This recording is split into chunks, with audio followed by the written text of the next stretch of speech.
Hey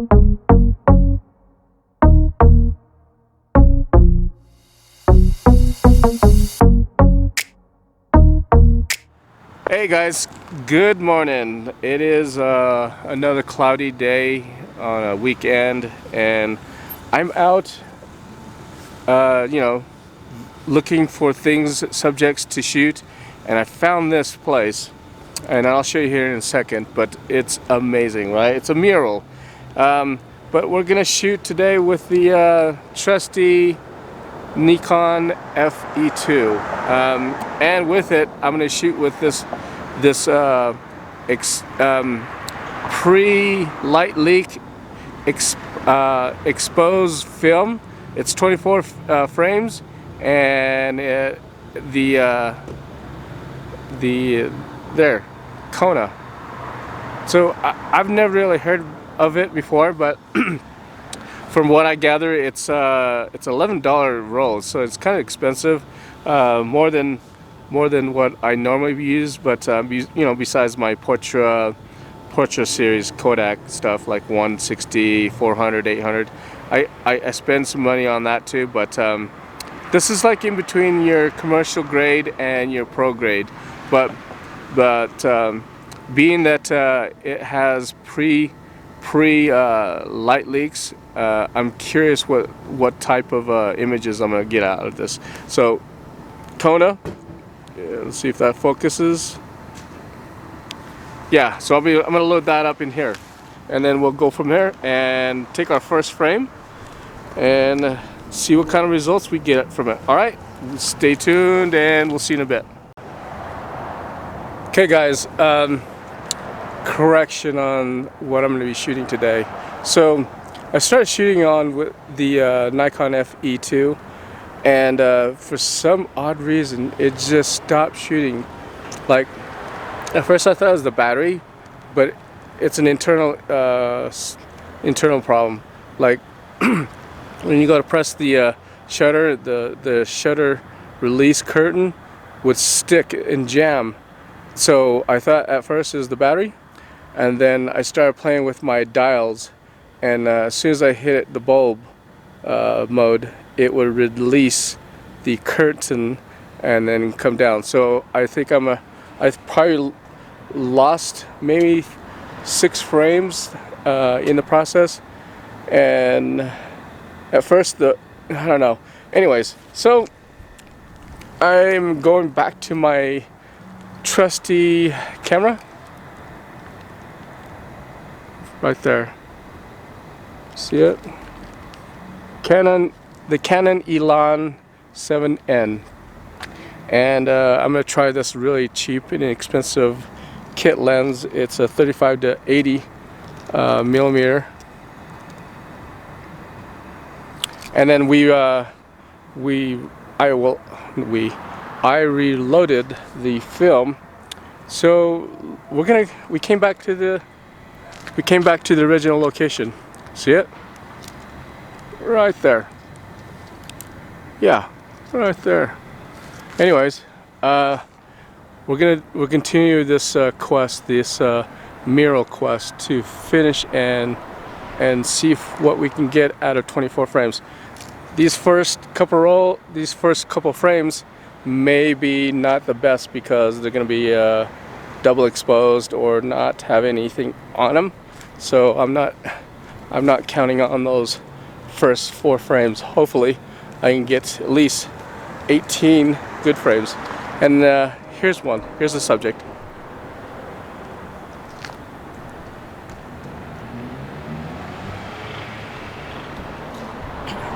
Yeah, let's shoot that real quick.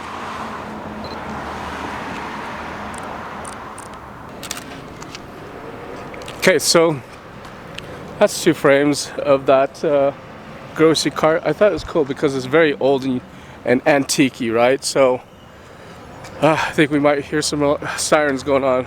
I'm literally across the street from the Provo Police Department, along with the fire department. And so, anyways.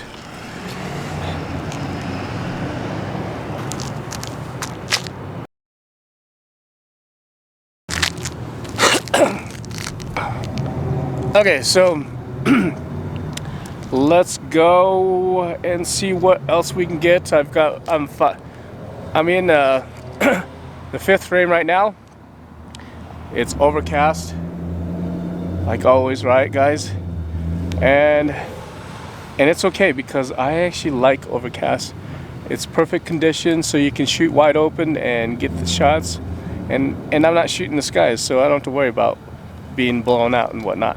But let's go do this and see what we can find. All right, guys, talk to you in a bit. Okay, guys, so I found another location right there. Some interesting, you know, what do you call it, wall mural. And so getting that shot, and I see another one just right behind me. Let me show you. Right back there, it's in pink. Pink wall with a bicycle. But, you know, just walking around, or driving around in my case, try to find interesting angles and murals. And I think Provo is like one of those places that we're talking about, Provo, Utah here. Finding interesting murals and you know, documenting them. So yeah, let's go find another location and see what we can come up with and continue this journey. So it is now frame 8.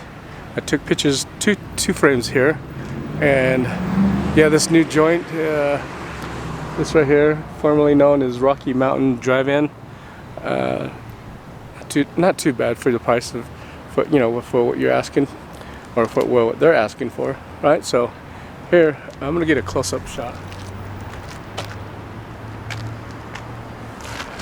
Yeah, follow this guy, see his Instagram, his mural, his work, and yeah, let's try to get some images before it gets too dark.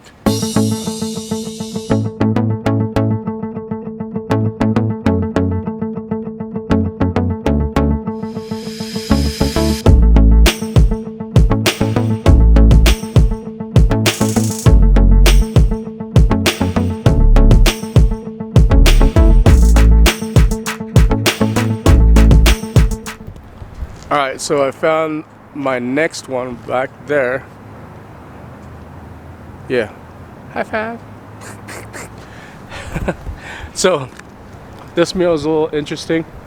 A lot of these murals are done by local artists, and you kind of start seeing a theme, a little bit of theme. Yeah. I'm not sure if they're paid. More likely they are, or they're hiring, doing some trade work, but hopefully they're getting paid for it. But we're gonna include them into my little you know, film photography here. So I'm gonna take this,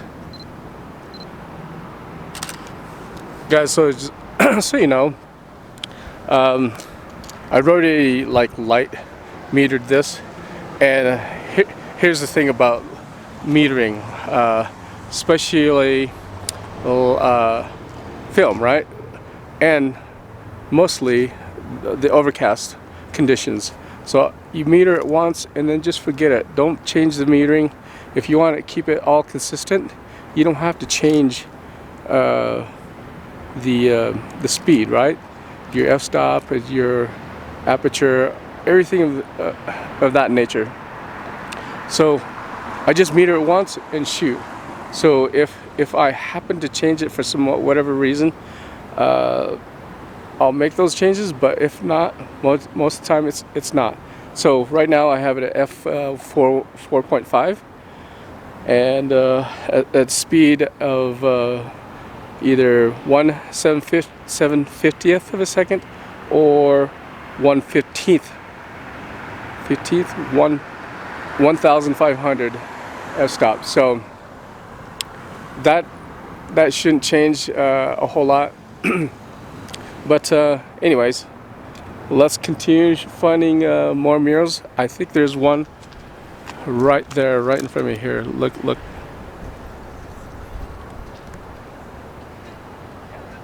Yeah. So I don't think I'm gonna get in the street and take a photo of this real quick.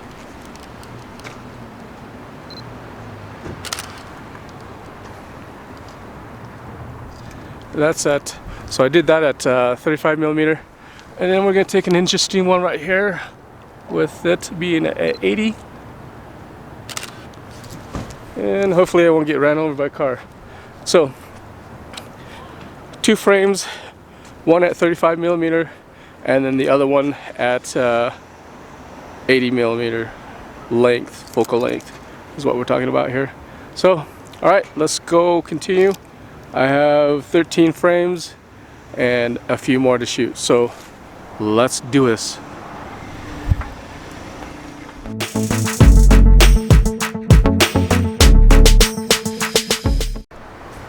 Okay guys, we are now on Center Street and it is happening today. I don't know what it is. Must be really busy today, of course. It's weekend and I've seen a lot of people out with their cell phones, and I'm thinking maybe for whatever reason, maybe it's a Pokemon thing that they go out and capture Pokemon, but we're here to capture some murals. Fairly safe, I would suppose. Anywhere it could be safe and anywhere it could be dangerous. It just depends on your situation and location, right? So I choose to shoot during the day, make myself safe, make myself aware. There's a lot of people here, so I feel pretty safe. So anyways, I'm looking at the location that I want to shoot, and it's just really across the street, and this is another reason why I shoot color, because the colors just are popping, and people walking by, it feels like spring, and there's a whole lot of things.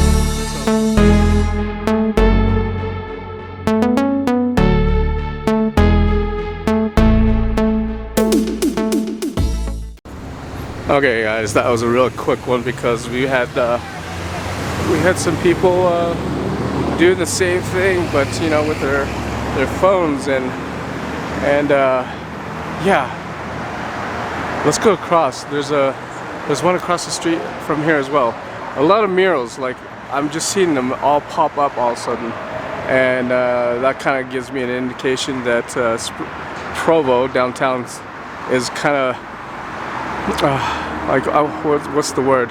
Like not well, besides trying to promote like local artists here, but trying to bring people here to this location for shopping, for restaurants, for eating, all of that fun stuff, right? So let's as soon as the traffic clears, we'll shoot. We'll go across the street and shoot. Okay, here we go.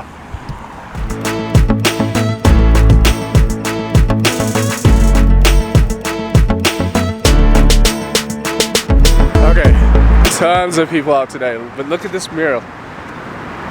It's been here for a while, and this mural has not changed over, suppose, about 30 years or plus, maybe. But regardless of that, I think it's a pretty cool colors, cool contrast, and interesting subjects, right? So, anyways, I'm gonna show you around here the images that are the images I'm seeing. Hold on.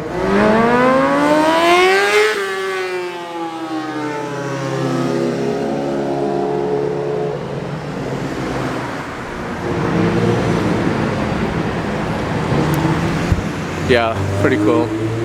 Anyways, I saw another interesting one, and we're just gonna cross the street here.